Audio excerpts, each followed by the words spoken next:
పువ్వుల కొమ్మ తను పెనవేసిన ఒక రెమ్మ ఎవరో తెంచేస్తూ ఉంటే ఒప్పుకుంటదా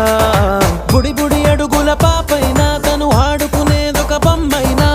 ఎవరో లాగేసుకుంటే ఊరుకుంటదా